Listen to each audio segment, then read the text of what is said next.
Welcome to the Uzima Health and Wellness Podcast. What did the doctor say?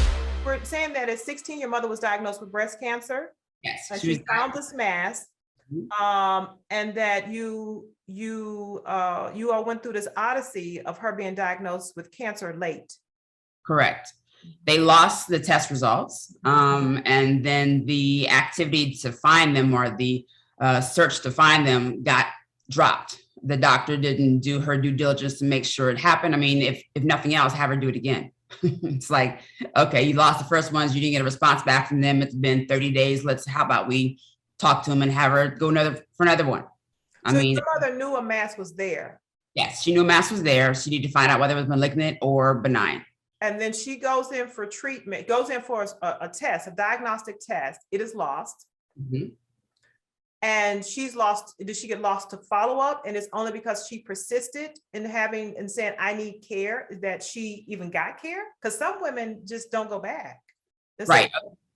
I'm pretty sure she was persistent in regards to finding out, because eventually they did confirm that she had breast cancer.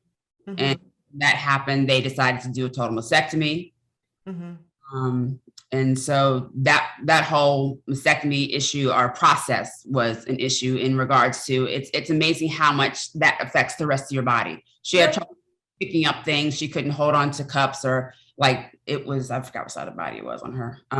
But holding things was not an option. Holding a cup, picking up a plate. She dropped a plate one time and got mad. It's just like your whole life has changed, not to mention your quality of life has changed. You're a whole new person, especially back then. It's not the same.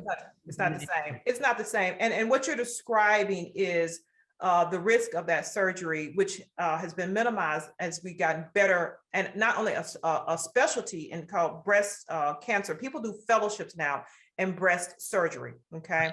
And so at that time, it was, if your nerves were not identified and the type of radical mastectomy you had, and now you're talking to the other issue that we don't talk about often, is the quality of life of the patient, of women. Okay, so now I've had my surgery and I'm fine. Some women are, and I remember, and I'm seeing less of this, the sleeves that women used to have to leave for wear for lymphedema.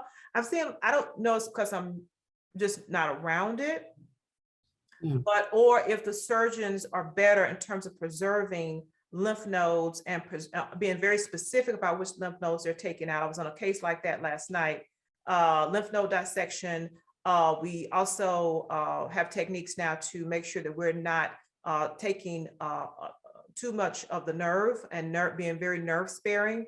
So I can imagine in the 80s that the surgery and the risk of the outcome being poor were higher. So you said she experienced that after her surgery. Right. Oh, most definitely. Yeah, I remember vividly. And that's part of the reason that I was like, I gotta help breast cancer survivors get back on their game, get back to what they used to do as far as their quality of life. That was my main mission as becoming a personal trainer, and then trying to specialize or specializing in helping those breast cancer survivors get back on their feet, get back to doing what they were doing before, being fully operational through their body and being happy with it and improving their quality of life. That was my main thing. When I saw that my mom couldn't even pick up a plate, it was heartbreaking. It didn't make any sense to me. And you were in your teens at that time. And you said that she hid the lawsuit from you. Yeah, she had started talking to the lawyer about, I guess by that point it was medical malpractice. And then when she passed away, it rolled into a wrongful death. And that's how I guess it rolled into that. But yeah, she knew going into the surgery, or at least after the mastectomy, that this was a malpractice case, and that she had to pursue and go further. Hi, Uzima family. If you like what you're seeing and what you're hearing, subscribe to our channel. Hit the bell icon below to be notified of our recent videos. What the doctor say?